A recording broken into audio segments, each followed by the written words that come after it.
కోట్ల విలువైన micro finance investment కేసులో ప్రముఖ సింగర్ మంగ్లీకి ప్రమేయం ఉందని ఆరోపణలు, మరోవైపు న్యాయం చేయాలంటూ బాధితుల అర్ధనాదాలు. ఈ స్కామ్లో అసలేం జరిగింది? ఈ వివాదంలోకి మంగ్లీ చిక్కుకున్నారా లేదా బాధితులు ఆరోపిస్తున్నట్లు కోట్ల రూపాయల్లో మంగ్లీ అండ్ కో మోసం చేశారా? మంగ్లీ ఏమంటున్నారు, బాధితులు ఏం చెబుతున్నారు? Watch the story.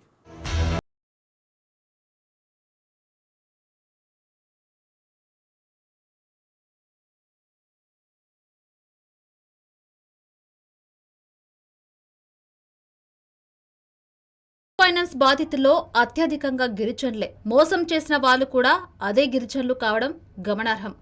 గత 2026లో నగరానికి వచ్చిన నిజానికి మోసానికి పెద్దగా తేడా తెలియని మనుషులు.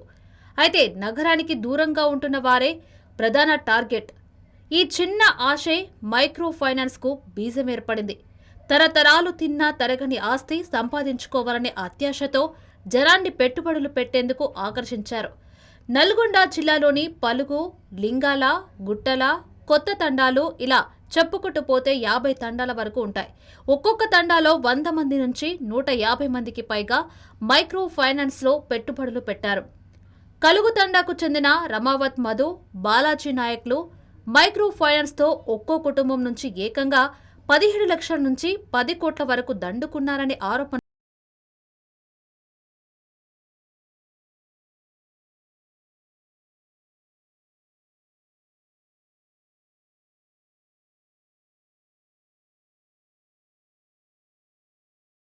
ఇరవై ఒకటిలో కోవిడ్ మహమ్మారి సమయంలో ఈ మైక్రో ఫైనాన్స్ పుట్టుకొచ్చింది. ఎలాంటి ఆస్తిపాస్తులు లేకుండా తిరిగిన వ్యక్తి ఒక్కసారిగా కోట్లకు పడగలెత్తారు. కారు, బంగ్లా, బంగారం సంపాదించి లక్షలాధికారి మారిపోయాడు. ఈ మైక్రో ఫైనాన్స్ కేసులో ప్రధాన నిందితుడిగా చలామణి అవుతున్న రమావత్ మధు నాయకే కీ రోల్ పోషించాడు. తమ కళ్ళెదుట బిత్తిరిగా తిరిగిన మధు నాయక్ ఒక్కసారిగా సంపాదన పరుడు కావడంతో స్థానికులు ఆరా తీయడం మొదలుపెట్టారు. దీనికి మధు నాయక్ తాను మైక్రో ఫైనాన్స్లో 10 రూపాయల వడ్డీకి డబ్బులు ఇన్వెస్ట్ చేశారని, ఆ వడ్డీ ద్వారానే తాను ఇంత ఆస్తిపాస్తులు కూడగట్టారని నమ్మబలికాడు. దీంతో జనం అత్యాశను మధు నాయక్ సొమ్ము చేసుకోవడం ప్రారంభించారు.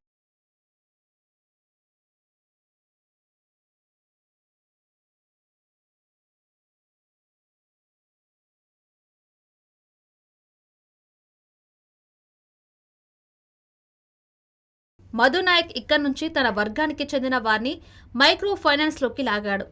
లగ్గారం అంటే ₹1,00,000 పెట్టుబడి పెడితే 10 రూపాయల వడ్డీతో ప్రతి నెల 10,000 తిరిగి పొందవచ్చని నమ్మించాడు. ఇలా చాలా మందిని మధు నాయక్, బాలాజీ నాయక్ అనే మరొక వ్యక్తి కలిసి మైక్రో ఫైనాన్స్ పేరుతో మోసం చేయడం ప్రారంభించారు.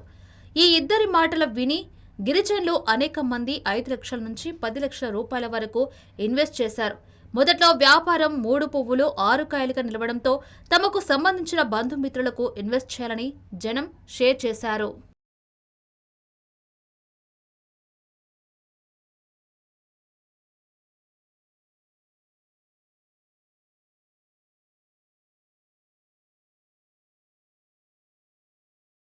దేవి డబ్బుని ఎరచూపడంతో వడ్డీ కూడా 10 రూపాయలు ఉండటంతో జనం అత్యాశకు పోయారు. దీంతో తమ దగ్గర ఉన్న స్థిర ఆస్తులు, భూమి, ఇండ్లపైన లోన్లు తీసుకురావడం ప్రారంభించారు. ఇలా తీసుకొచ్చిన డబ్బులతో పాటు మరోవైపు తమకు తెలిసిన వారందరి దగ్గర లక్షల్లో అప్పులు చేసి కోట్ల రూపాయలు జమ చేశారు. ఈ జమ డబ్బులను మధు, బాలాజీ నాయక్ అనే ఇద్దరు వ్యక్తుల చేతుల్లో పెట్టారు. లక్షల ఇన్వెస్ట్మెంట్ వచ్చినప్పుడు ఎవరిది వారికి సరైన సమయంలో పంపిస్తూ జనాల్లో మరిన్ని ఆశలను మధు నాయక్ పెంచాడు. ఆయన సొంత పెద్ద కూడా మోసం చేసేసాడు. ఎవరిని ఎట్లెట్లా గ్యాలం వేయాలనో అట్లా వేసి ప్రతి ఒక్కొక్కరికి ఒకరి దగ్గర 40 లక్షలు, ఒక దగ్గర 50 లక్షలు, ఒక దగ్గర 10 లక్షలు, 4 రూపాయల మీద తీస్తుంటాడు, 10 రూపాయల మీద ఒక దగ్గర అంటాడు, 20 రూపాయలని ఒక దగ్గర అంటాడు.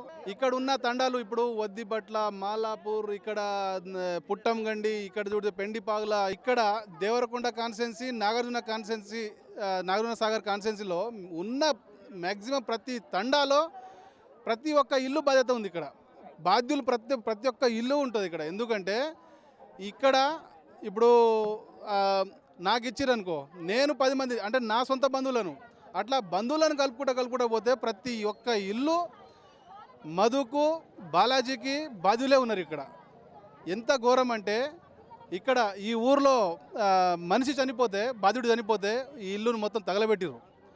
ఈ బాలాజీ ఇల్లు ఇది తగలబెట్టిరు. దాని తర్వాత ఇప్పటికీ దగ్గర 5-6 మంది చచ్చిపోయారు. ఈ రోజు కూడా ఒక మనిషి చనిపోయాడు.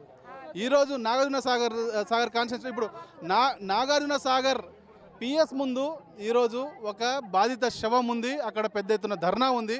నెక్స్ట్ మనం అక్కడ కూడా వెళ్తాము. నేను రఘురామ్ రాఠోడ్, మైదాన ప్రాంత సేవలాల్ సేన అధ్యక్షుడిని. నేను మైదాన ప్రాంతంలో ఉన్న మొత్తం గిరిజనులు, పేద బిక్కి జనాల కోసం నేను పనిచేస్తున్నాము. నేను ఈ విషయము తేలేంత వరకు పెద్ద ఎత్తున మూమెంట్ చేస్తాము. వీళ్ళ బాధితులకు న్యాయం జరిగేంత వరకు పోరాడతాం. ప్రతి ఒక్కరు కూడా మేము బాలాజీ నాయక్ ని నమ్మి డబ్బులు ఇచ్చినామని చెప్తున్నాడు. మెయిన్ మధు నాయక్ కూడా ఉన్నాడు. మధు నాయక్ ఫస్ట్ బాలాజీ నాయక్ ఇచ్చి తర్వాత మధ్యలో ఆపేసిండు. 3 నెలలకు ఒకసారి బాలాజీ నాయక్ వడ్డీ ఇవ్వడం జరిగింది. అయితే ఈ మధు నాయక్ మధ్యలో వచ్చి ఏమన్నాడంటే, నేను నెలకి ఇస్తాను, నేను బాలాజీ నాయక్ 3 నెలలకు ఒకసారి వడ్డీ ఇస్తుండు, నేను నెల ఇస్తాను నీకు అని చెప్పేసి మా దగ్గర నుంచి డబ్బులు తీసుకోవడం జరిగింది. అయితే నేను ఇప్పుడు చాలా వరకు వీడియోలలో అన్నిట్లలో నేను మెసేజ్ కింద చదవడం జరిగింది. నేను ఇప్పుడు ఇన్స్టాగ్రామ్, ఫేస్బుక్ ఆయన ఓపెన్ చేసి వీడియోలు వస్తున్నాయి, దాని కింద నేను కామెంట్లు చదవడం జరిగింది. ప్రతి ఒక్క కామెంట్లలో ఈ గిరిజనులు అని అంటున్నారు, మీరు ఎస్టీ వాళ్ళు అంటున్నారు, మీ దగ్గర ఎంత డబ్బులు యాడంగా వచ్చాయి, అది యాడంగా వచ్చాయని అంటున్నారు. కానీ మీరు ఈ డబ్బులు ఇచ్చినామని మా బాధ మీరు వింటున్నారే, కానీ ఆ డబ్బులు ఏ విధంగా వచ్చినాయనేది మేము చెప్తాను చూడండి. ఇప్పుడు ఈరోజు నేను ఈఎంఐలు ఇప్పుడు హౌస్ లోన్ తీసుకున్నామండి. ఇంటికి 10 లక్షలు ఇచ్చారు. పొద్దున్నే లేస్తే ఇప్పుడు అందరూ ఈఎంఐ వాళ్ళు అందరూ వచ్చి ఊరికి ఇంటింటికి వచ్చి వాళ్ళు ఏజెంట్లు వచ్చి ఇంట్లో వచ్చేసి వాళ్ళు బెదిరియడం జరుగుతుంది. వాళ్ళు చాలా ఘోరంగా వాళ్ళు అవమానించడం జరుగుతుంది మమ్మల్ని. 1 కాదు 2 కాదు 10 కోట్లు ఇచ్చినాము. దేశం పోయినాడు, చచ్చిపోయినాడు, మా కొడుకు బాధపడుతున్నారు. ఇస్తామని ఈడ వస్తాడు, ఊరిపోతాడు, ఈడ వంటాడు, ఊరిపోతాడు. బాధపడుతున్నాం సార్. 10 కోట్లు షేరా చేస్తున్నాం. మా కొడుకులు బాధపడుతున్నారు. ఏమైనా న్యాయం చేసి సార్, ఎందుకు చేస్తారు? ఏమైనా చేసి సార్. చిన్న పిల్ల సార్, ఏం చేయాలి? ఎంతమంది? ఇది ఒకటి చచ్చిపోయినా, 2 మంటారు. 2 కొడుకులు, మళ్ళీ కొడుకు 2. మా కొడుకు చచ్చిపోయినాడు, కొడుకు చచ్చిపోయినాడు, చిన్న పిల్లగాడు. వాళ్ళు ఎంత న్యాయం చేసి సార్. కొండలు ఏం చేస్తాం సార్, ఎందుకు చేస్తారు? 1 కాదు 2 కాదు 10 కోట్లు బాధ తెచ్చినాం సార్. ఎట్టన్నా చేరి చిన్న పిల్ల ఆయన కేసులా పెట్టినాడు కొడుకుకి. వెంటనే చేయి సార్, ఎందుకు చేస్తారు సార్? మాకు ఎట్టనా చేయి, బాధ చేసుకున్నాం సార్, బాధ చేసినాం. అంతా చేస్తారు, ఎట్టనా చేయరమ్మా, ఎట్టనా చేయరు సార్. మాకు న్యాయం చేపి సార్.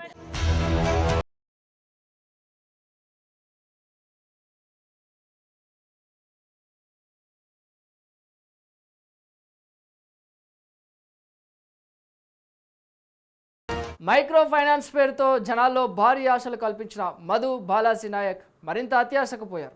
ఈ మైక్రో ఫైనాన్స్ సంస్థను మరింత బలోపేతం చేయాలని నిర్ణయానికి వచ్చారు. ఇక్కడనే సెలబ్రిటీలను వాడారు.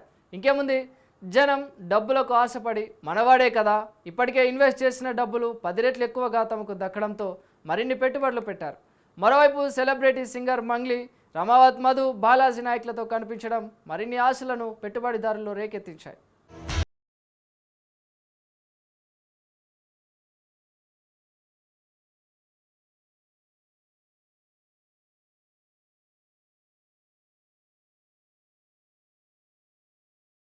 ఫైనాన్స్ ఉచ్చులోకి సెలబ్రిటీలను దించిన రమావత్ మధు, బాలాజీ నాయక్లు ఇద్దరు ఇన్వెస్టర్లకు బూస్టింగ్ ఇప్పించడం షురూ చేశారు.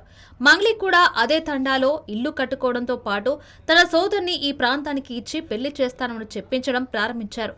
ఇవన్నీ కూడా మైక్రో ఫైనాన్స్ ఇన్వెస్టర్లకు బూస్టింగ్ పెంచడానికి రమావత్ మధు, బాలాజీ నాయక్లు వాడుకున్నారు.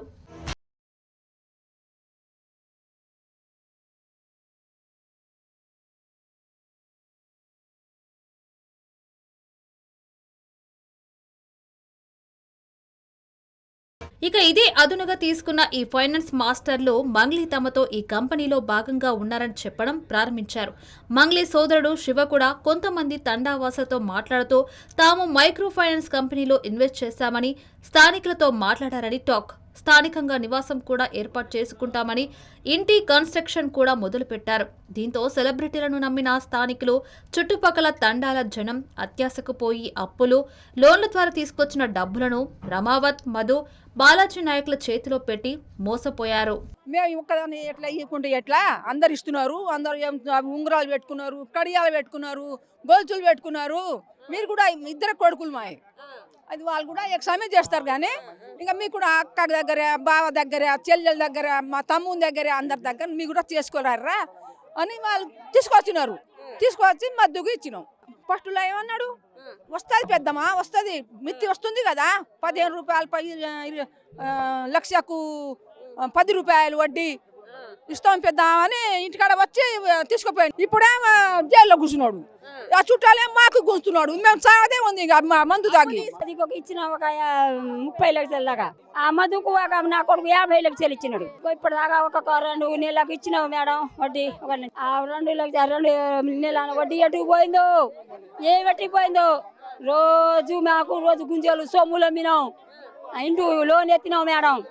మా బిడ్డలు ఇచ్చినారు, మా తమ్ముళ్ళు ఇచ్చినారు. ఆశపడి ఈ ఆశ పెట్టినాడు కదా, మీ ఆశ పెట్టకుంటే మేము తేవులుగా ఒక్కొక్క నడిపించిన 4 నెలలు కానీ మేము 2 నెలలు, ఈ 2 నెలలు 1 నెల తర్వాత ఇచ్చినాం మేము. అట్లా మోసపడి మా ఆయన డబ్బులు వస్తలేదు. ఈ ఇంటి ముందు మందు కూడా తాగినాడు. మందు తాగితే 3 లక్షలు అయింది మేడం మాకు. 3 లక్షలు తాగితే ఒక 10-20 అయ్యంటే దేవకున్నా నుంచి హైదరాబాద్ పంపినా నేను. హైదరాబాద్ పంపితే కూడా ఇవ్వలేడు మేడం. మధుకు బాబుకి ఇచ్చినాం, అబద్ధం బాలాజీ గీయలే మధుకి బాబుకి ఇచ్చినాం. బాలాజీ అన్ని అబద్ధం మాట్లాడను మేడం. కాదు, మధుకి ఇస్తే మధు ఏమన్నాడు అసలు? నీకు పైసలు ఎన్ని ఇచ్చినావు నువ్వు? ఇగో సరే మేడం, ఇగో నేను కట్టి నేను ఇస్తానని చెప్పాను మేడం. మంగళి కాడ ఉన్నాయి, ఈడావిడ ఉన్నాయి, 3 నెలల కాడ పెట్టింది మేడం. ఇప్పుడు దాకా ఇస్తలేండి మేడం. నేను దండం పెడతాను. మా పిల్లల పైసలు ఎంత ఇచ్చినావు ఆమెకు? ఎన్ని డబ్బులు ఇచ్చినావు వాళ్ళకు? 60 లక్షలు ఇచ్చింది. బాబుకు మా ఆడబిడ్డ పైసలు ఉన్నాయి, చుట్టాల కాడ తీసుకొచ్చింది మేడం. అబద్ధం మాటలు చెప్పొద్దు. ఏదో బాబుకి మధుకి ఇచ్చింది మేడం. అదే మేడం, మాది ఇది ఏం లేదు మేడం.